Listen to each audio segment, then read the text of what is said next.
Assalamualaikum warahmatullahi wabarakatuh. Alhamdulillahi rabbil alamin. Assalatu wassalamu ala asrafil anbiya wal mursalin Sayyidina wa maulana Muhammad. Ashhadu an la ilaha illallahul malikul haqqul mubin wa ashhadu anna Muhammadan abduhu wa rasuluhu was-sadiqul wa'adal amin. Allahumma salli wa sallim wa barik wa karim ahzanul nabil karim ihdinil ladzi min jalalika wa innal ladzi min jamalika wa innahu min kitabika wa tahirin wal mujahidina amma ba'du ibadullah wa itaqullah. Alhamdulillah, puji syukur kita panjatkan kehadirat Allah Subhanahu wa ta'ala dengan mengkalamkan alhamdulillahi rabbil alamin atas segala limpahan karunia rahmah dan hidayahnya, serta dengan izin dan ridhonya kita dapat bertemu kembali dalam rangka meningkatkan iman dan takwa kita kepada Allah Subhanahu wa ta'ala, Tuhan yang Maha Esa. Faqulu min bi khairi ilmin ya'malu wa amalahu marrudatun la takhabalu. Beramal dan beribadah tanpa ilmu pengetahuan, tidak tahu apa yang diamalkan, tidak tahu apa yang itu ibadah, maka akan dikembalikan oleh Allah Subhanahu wa ta'ala. Artinya la takhabalu, Allah tidak terima, tidak sampai kehadiratnya. Salam dan salawat takkan pernah terlupakan. Marilah sama-sama kita sampaikan, kita panjatkan kepada junjungan kita Nabi Allah, Nabiul Akhirul Zaman, Rasulullah Muhammad sallallahu alaihi wasallam. Atasnya kalimahnya kita kalamkan dengan membacakan Allahumma sholli ala Sayyidina Muhammad wa ala alihi Sayyidina Muhammad. Alhamdulillah, bertemu lagi dengan saya Guru Mursyid Syekh Nur Muhammad Buya Irwan Maulana Al-Khalidi, Pasaman, Sumatera Barat, Indonesia. Tentunya dalam makom majelis zikir ma'rifatullah yang senantiasa selalu mengajak kita menjalankan keimanan kita dalam masa tauhid ilahiyah, terutama dalam makom kerahasiaan Allah menuju kemustajaban ilmu, kemabruran ibadah dan barokah dunia akhirat. Malam masa tayang syiar kita yang kita sangat cintai, yaitu wadah YouTube Buya Pasaman Timur, yang insya Allah selalu berbagi wawasan dan ilmu pengetahuan.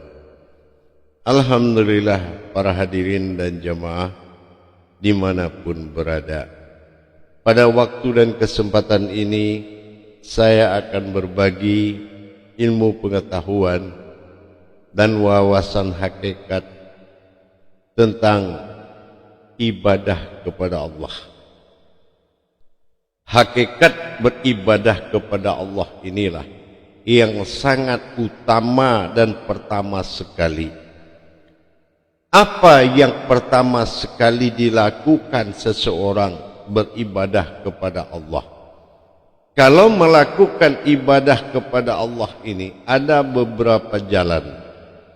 Pertama, awal diri. Awal diri ini kita harus tahu bagaimana kita terjadi karena Allah.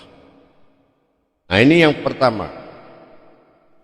Kita harus benar-benar memahami bagaimana diri yang dikatakan berasal dari Allah dan kembali kepada Allah. Itu awal diri. Beribadah daripada awal agama setelah diri memiliki nama, yaitu asmanya Allah. Apa diri yang namanya asma Allah? Terbentuk dari asmanya Allah. Tapi siapa sebetulnya asma Allah ini? Ya, itu. Dan ketiga, sirna asma kembali pada diri.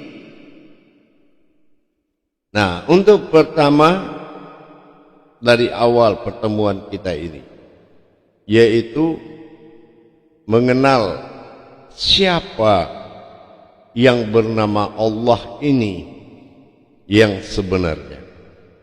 Kita akan buktikan pada Al-Quran Al-Karim. Di dalam qudsi Allah, Allah mengatakan man arafa nafsahu wa qad araha rabbahu. Sangat banyak ayat-ayat yang mengajak kita mengenal diri. Bahkan dikatakan tanpa mengenal diri, seseorang tidak akan mengenal siapa Tuhannya. Inilah yang akan menjadi suatu dasar. Nah, kita lihat seperti Asmaul Husna. Asmaul Husna dimulai namaku, diakhiri sebuah diri. Husna, diri. Nama diri. Ini jangan kita buru-buru memberikan suatu keputusan kalau asma Allah itu nama Tuhan. Ini harus ada dasar tajalinya, dasar kebenaran perjalanannya. Tanpa kita mengalami suatu peristiwa dalam sebuah kaji, maka kaji ini akan menjadi sebuah sejarah yang tidak berdasar, sebuah riwayat yang tidak terjadi pada diri. Harusnya dia harus menjadi sebuah riwayat, baru menjadi sebuah sejarah. Untuk itu kita akan melihat siapa sebetulnya yang bernama Allah. Dari mana kita akan melihat awalnya. Ini dikatakan tingkatan Asmaul Husna ini adalah tingkatan yang mana tidak menjadi sebuah surat di dalam Al-Quran. Tidak ada surat Asmaul Husna. Artinya seperti itu. Kita disuruh mencari kenapa ada kepincangan di dalam kesempurnaan Tuhan. Kenapa mengenai Asmaul Husna ini tidak diterangkan berupa surat. Kalau kita melihat dari sisi falakiyah, Asmaul Husna ini akan menjadi penentu bagi Al-Quran.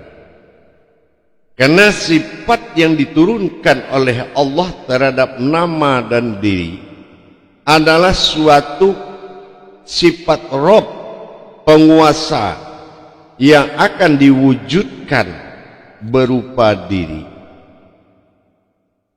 Yang akan diwujudkan berupa diri, yang akan menjadi zahiru Rabbi wal batinu abdi, yang akan menjadi zahir panutan oleh semua alam semesta dan isinya beserta isinya makhluk, yang akan menjadi titik penentu dan titik temu atau kita sebut dengan ashor. Jadi kalau kita memahami siapa asma Allah itu, ya, yang akhirnya berakhir kepada husna, tentulah kita mencari demi kepentingan peningkatan ibadah kita kepada Allah Subhanahu wa ta'ala. Memahami tingkat kerahasiaan terhadap asmanya Allah ini adalah suatu hal yang wajib, ya, sesuatu hal yang wajib. Ada beberapa penamaan di dalam Islam dalam ejaan tauhid dan tasawuf. Ada dinamakan insan, ada kodrat umat ini dinamakan ihsan. Umat ini ada dua, ada yang berkodrat makhluk dan ada yang berkodrat alam. Itu adalah umat bagi Allah. Tetapi di antara umat, dua kodrat umat, salah satu adalah kodrat yang dijadikan, dan salah satu lagi adalah kodrat yang diciptakan. Ini kita harus tahu pemahamannya. Apa yang dikatakan yang diciptakan, yang terbuat dari fayakun adalah semesta, dan mana yang dijadikan yang terbuat dari kun adalah makhluk atau umat. Nah, di sini kita harus bisa memilah-milah, ya, mana yang diantaranya perwalian dari Allah untuk mencapai ketuhanannya, atau dikatakan dengan wali Allah. Mana nikmat wakil wa nikmatun nasir, mana yang dikatakan yang terbuat mewakilinya sebuah nikmat besar. Inilah kita harus menggali potensi tersebut, agar tidak ada lagi kita membawa keputusan tanpa mengalami peristiwa keputusan tersebut. Kenapa? Kalau kita tidak menjalani atau tidak mengalami tafarid dan tazridnya, mengalami, ya, dan merasakan, kalau ini tidak terjadi, maka seseorang itu telah berdusta dalam nikmat Allah. Untuk itu kita akan melihat mana yang dikatakan yang mewalikan Allah diri pemimpin dari segala diri, yang dikatakan diri pemimpin atau diri syekh dari segala diri, dan yang diri dipimpin dalam masa insan. Semua insan-insan Allah termasuk alam juga adalah insannya Allah. Insan akan berpasangan dengan ihsan. Ihsan adalah diri al-haq, diri yang tidak memiliki cacat sedikit pun, baik dari pandangan, baik dari tingkah, baik dari kodrat. Dia tak tersentuh oleh keinsanan alam terhadap diri ihsan. Diri ihsan adalah diri tersirat. Diri tersirat yang akan menggerakkan diri insan sebagai pembungkus ihsan. Insan adalah diri pewalian, sementara ihsan adalah diri al-haq yang menjadi umuliah diri. Ini yang dikatakan diri halus atau diri al-haq. Karena kebangkitan diri halus al-haq dengan nyata, inilah yang dikatakan syahadat tunggal. Syahadat tunggal ini yang membawa seseorang tidak sama wujudnya dengan yang lain, yaitu syahadat tunggal. Kenapa diri ihsan wujud kepada syahadat tunggal? Karena al-malakul haqqul mubin ashadikul wa'adal amin. Artinya, nyatakanlah al-haq, diri yang hak itu dengan mubin, nyata. Tapi ingat, diri itu ashadikul wa'adal amin. Diri itu adalah diriku. Amin. Dalam hal ini kita akan melihat dan merujuk. Nanti akan kita perlihatkan mana yang dikatakan wujud ihsan dan mana yang dikatakan zahiru rabbi, yang berwujud kepada insan yang terlihat. Nah, ini kita akan lihatkan nanti. Tapi sebelum itu kita akan lihat seperti apa tajalinya. Kita akan kaji diri ihsan. Ini kita sering mendengar 3 perkara. Al-Quran sempurna akan 30 keumatan. Sifatnya juz. Dari mana juz sempurna itu? Yaitu terbentuk dari kodrat iman, Islam, dan ihsan. Iman memiliki 6 kodrat. Ihsan memiliki 1. Sementara Islam memiliki 5 kodrat. 5 kali 6 30 juz. Dan yang 1 adalah ihsan.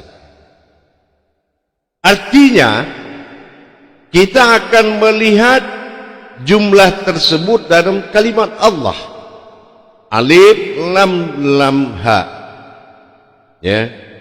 Alif harfnya adalah 1. 6 3 2 kali 3 6. Ya.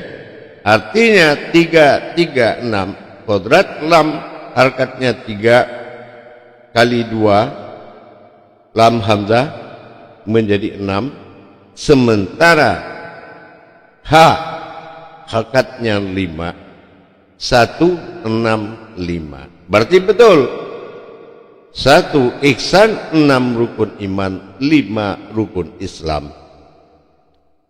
Ini yang dikatakan juz 30.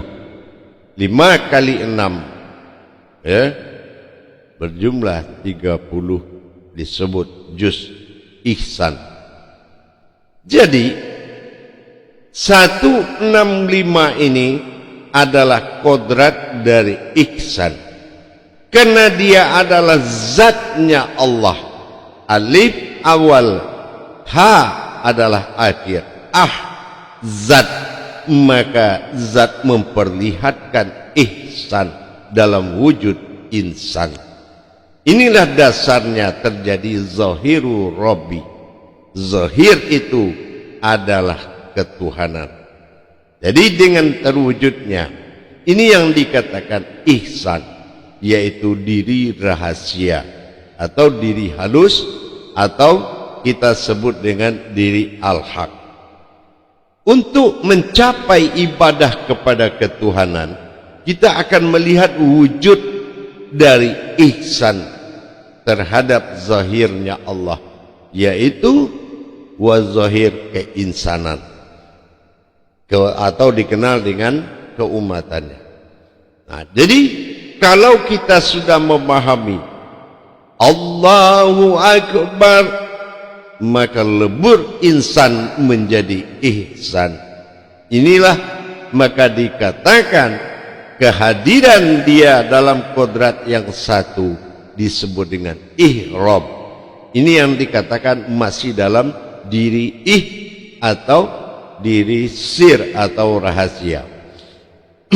Ini yang dikenal dengan ejaan tasawuf atau bahasa tasawuf diri domir. Diri domir adalah diri pemimpin dari seluruh diri.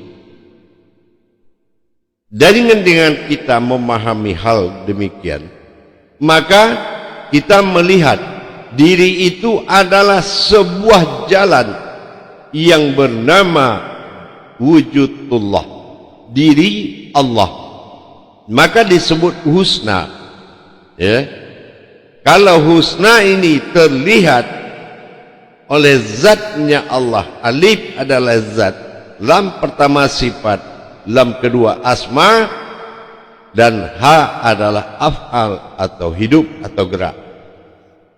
Artinya, maka nyatalah aku. Disitulah yang dikatakan zahiru Rabbi. Nah, ini sudah berapa kali kita akan mengulang, tapi kita mengulangi untuk dapat mengambil sikap ruhani dalam menentukan keputusannya. Bagaimana kita memanggil sebuah diri, dan diri itulah juga yang dipanggil. Memanggil yang dipanggil adalah satu. Jadi dengan kita memahami bagaimana kita bisa beribadah kepada Allah dengan secara langsung, tentu dengan mengamalkan hidupnya dua kodrat pada diri, zahiru Rabbi wal batinu abdi. Mana batinu abdi? Itulah ihsan. Mana zahiru Rabbi? Itu adalah keinsanan Allah. Ya, keinsanan Allah. Nah, keinsanan Allah adalah meliputi sekalian alam, mengisi segala rongga. Nah, diri ini nuansa dari kodrat zahiru Rabbi adalah diri saripati dari seluruh alam semesta. Hakikat dari alam semesta. Ini yang dikatakan zahiru Rabbi. Apa saripatinya? Baik nur yang muncul dari nur, baik yang muncul saripati dari zat, dari batin, dari kodrat, dari wujud, bermunculan 7 sifat sehingga menjadi kodrat sebuah kulimahnya Allah.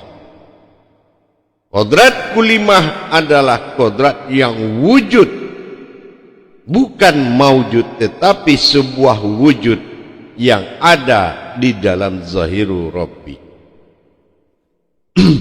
Diri ini tidak tersentuh oleh air, api, dan tidak panas oleh matahari, dan tidak basah oleh air.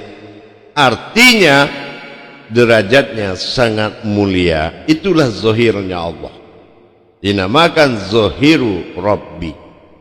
Dan yang ihsan adalah diri al-haq yang sangat halus. Karena dia adalah hamba Allah dan hambanya Allah, maka dikatakan dengan batinul abdi. Dia adalah diri yang mengabdi, ya, diri yang benar-benar berdiri tempat semua mengabdi. Insan mengabdi kepada ihsan. Inilah jalur ilahiyahnya, perwujudan Allah dalam masa din, dalam masa tajalli alif kepada nun. Artinya apa? Ihsan, insan ini sudah menunjukkan gejolak batin yang disebut dengan an.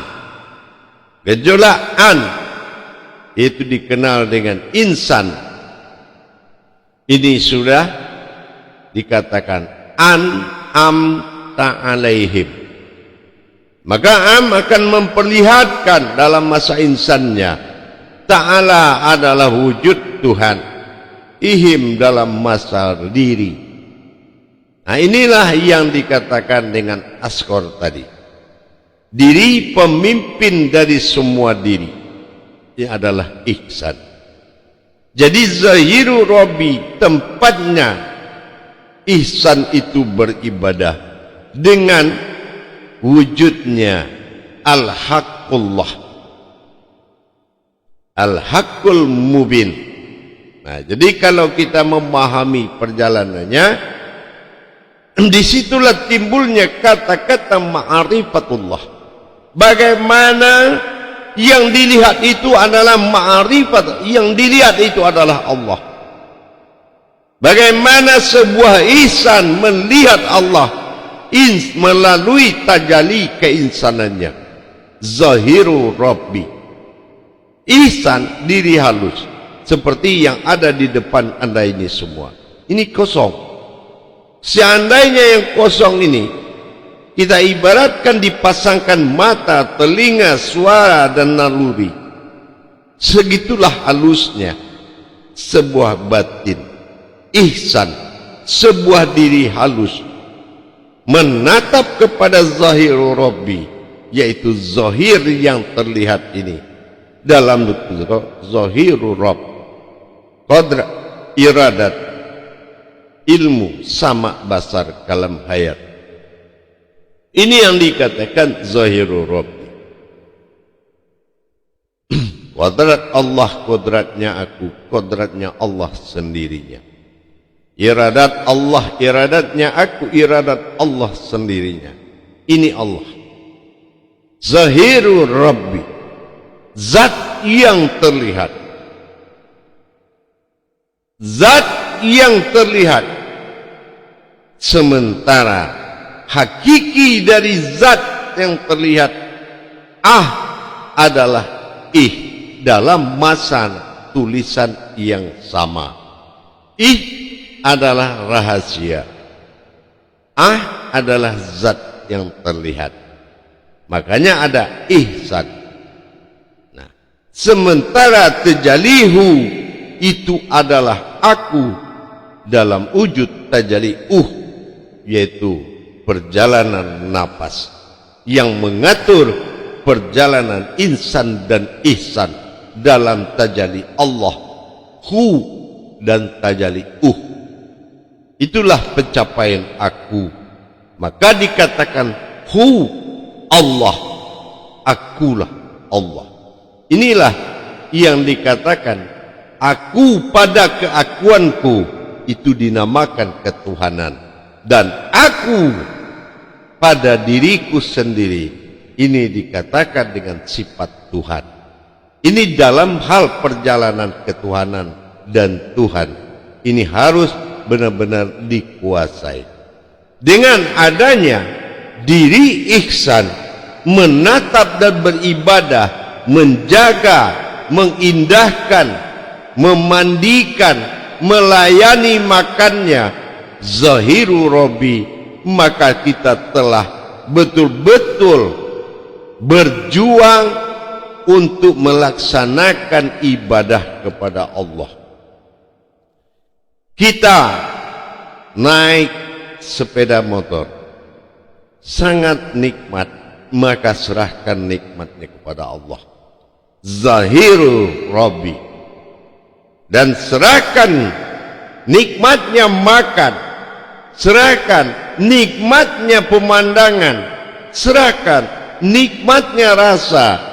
Apapun yang kita lakukan, kita mengabdi kepada Allah melalui zahiru Rabbi. Itulah gunanya tiga kodrat ketuhanan pada satu diri. Kodrat keumatan berkehendak, kodrat ketuhanan diri yang mengabulkan, dan kodrat aku dalam nyawa itu untuk menerima dan menikmati. Inilah yang dikatakan mengabdi kepada Allah. Zahiru Rabbi wal batinu abdi. Bagaimana kita bisa memberikan nikmat-nikmat hidup kita kepada Allah perantara zahiru Rabbi tadi? Maka Allah akan membalas dengan nikmatnya yang melimpah ruah. Tapi kalau kita mengaku bertuhan tapi tidak mengabdi kepada Allah, itu namanya tidak bertuhan. Yang dikatakan bertuhan, mengurus Tuhan, beranak mengurus anak, beribu berbapak mengurus ibu dan bapak. Inilah pengabdian. Sedikit sekali seseorang itu mengabdi kepada Tuhannya. Kenapa? Karena dia merasakan beda. Dia menjauhkan dirinya dari mana dirinya sendiri terbuat dari husnanya Allah. Hu pegangan tunggal dan na pegangan ketunggalan, sin hayat. Maka disinilah kita memiliki an sebagai diri batin yang terlihat. Makanya hakiki dari Fatihatin Nasun itu, Fatihatun Nasun itu sangat jelas. Ta'alaihim dengan bi'alaihim ini sangat dekat sekali.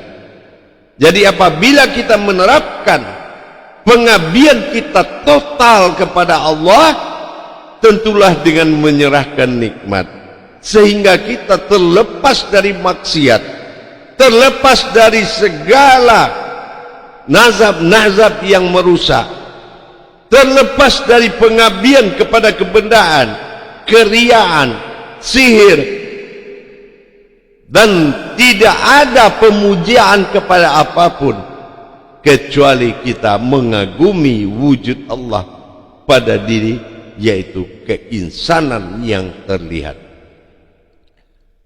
Tentu dengan kita mengabdi. Nah, salah satu mengabdi, apabila kita mau tidur, seberapa nikmat tidur itu, dan berikanlah nikmat itu. Dan begitu kita bangun, kita mengabdi lagi kepada Allah. Zahiru Rabbi, kita mandi dan kita bersihkan tubuh kita. Betul-betul insan ini di dalam pujian dan tanggung jawab ihsan. Bagaimana kita menjaga, menertibkan zahirnya Allah, memandikan, menghindari dari mencacat daripada zahirnya Allah dengan perbuatan-perbuatan lain, maka Allah akan balas dengan segala nikmatnya. Ini yang dikatakan ibadullah, beribadah kepada Allah. Maka kita lihat bagaimana yang dikatakan batinul abdi, itulah ihsan, al-haqullah, al-haqul mubin.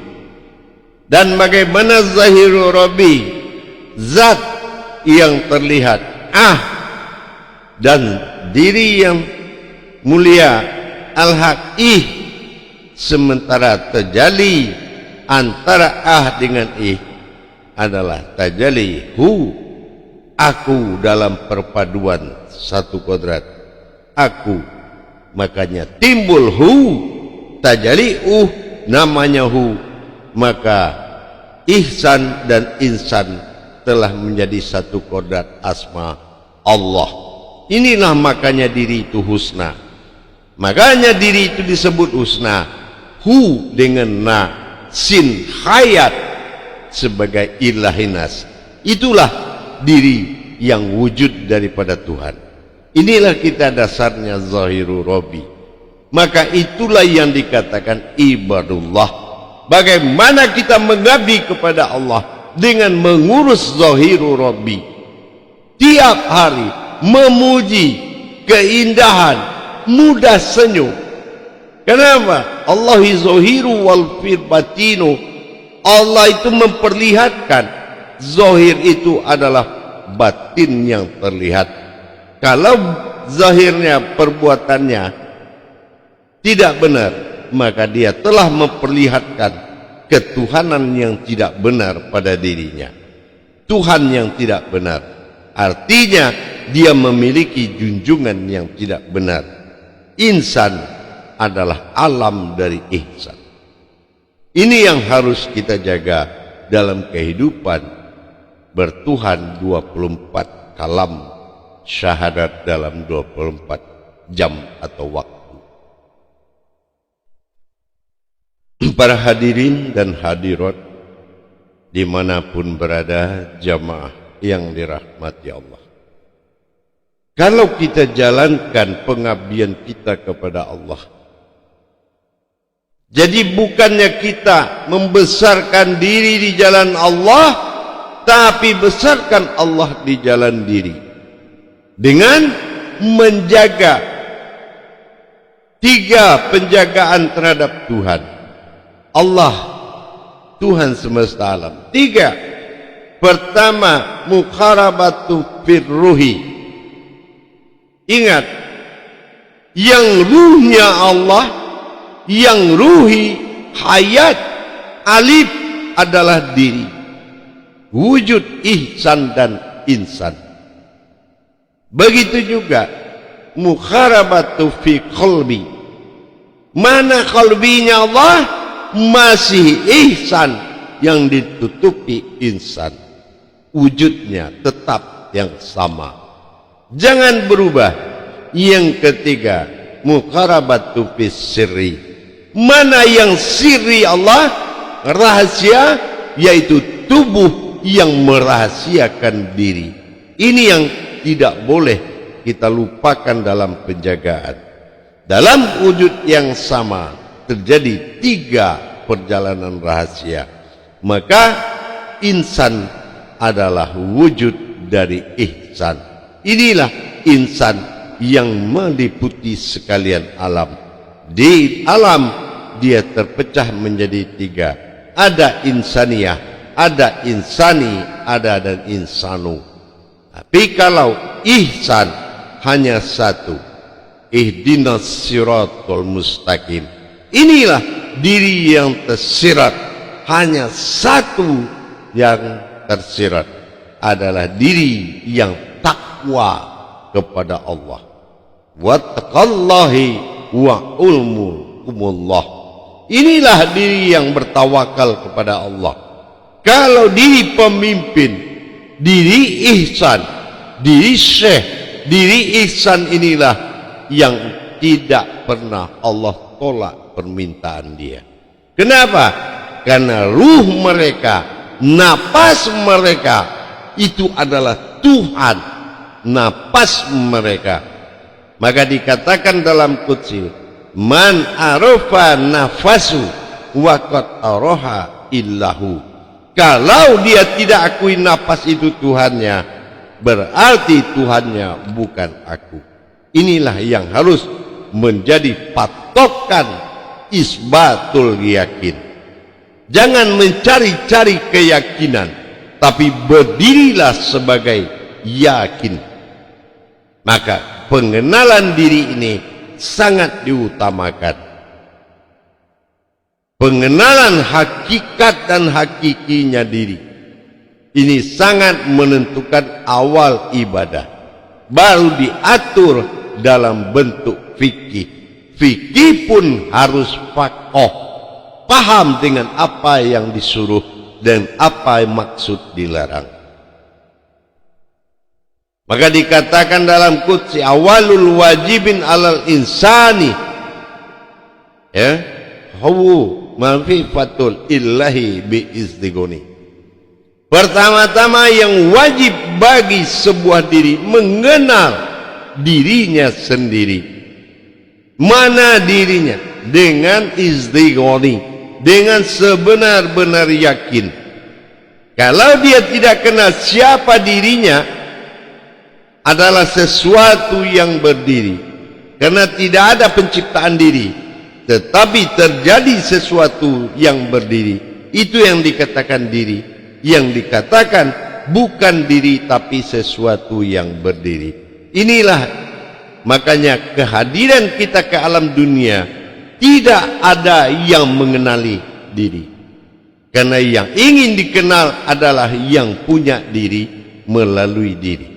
Maka kita dilahirkan dengan tidak membawa nama, dengan tidak membawa status, tetapi kita adalah sesuatu yang berdiri dan diberikan tanda oleh orang tua kita dengan sebuah nama. Tapi nama itu hanya berfungsi untuk sesama manusia. Tidak ada hakikat nama sampai kepada Allah. Ingat, in kanat sayatan wahidatan fa izzahum jami'ul ladaina muhdarun. Cukup dengan satu teriakan maka kembali semuanya. Nama bagi kita adalah nama bagi Allah. Itulah rahasia. Tidak ada yang bisa mendengar nama kita dipanggil kecuali diri kita sendiri. Maka kita lihat orang berpulang, umat berpulang, kita tidak ada yang bisa mendengar. Nah, siapa namanya yang dipanggil? Hanya kita yang tahu. Makanya dikatakan malaikat itu tunduknya bukan karena kerajaan manusia, tetapi karena nama yang disembunyikan oleh Allah, menjadi pegangan Allah untuk memanggilnya. Maka itulah yang dikatakan, disitulah kebesarannya, sehingga tunduknya malaikat kepada manusia dalam masa tafakur. Insya Allah, alhamdulillah, mudah-mudahan ganti mengingatkan kepada kita bersama agar hafal jalan karena ditempuh. Lamanya hidup banyak yang dirasakan, hafalnya kaji karena diulang. Mudah-mudahan saya mengingatkan kembali agar tidak terlalu jauh melangkah, tapi langkah yang sedikit sangat berarti. Mudah-mudahan bisa dipahami insyaallah. Baik, para hadirin pemirsa, penonton YouTube Buya Pasaman Timur, pemahaman hakikat dan hakiki hanya bisa dipahami oleh orang-orang yang butuh Tuhan, orang-orang yang kehilangan Tuhan, tapi Tuhan tidak hilang, tapi getaran dirinya tidak menyatakan adanya Tuhan. Baik, pengakuan itu selalu menjadi dawaman 24 jam, tapi kehadiran nyata itu tidak menunjukkan tanda, maka sesungguhnya kita di dalam angan-angan. Maka timbulkanlah kebenaran syahadat itu. Syahadat menyatu, syahadah langsung ahad menjadi satu. Tapi kalau untuk mendekati tanpa menjadi satu, itu yang dikatakan sekutu, apapun jalannya. Barakallahu ya Karim, ya Rahman, ya Rahim. Akhirul kalam, wabillahi taufiq wal hidayah. Wassalamualaikum warahmatullahi wabarakatuh.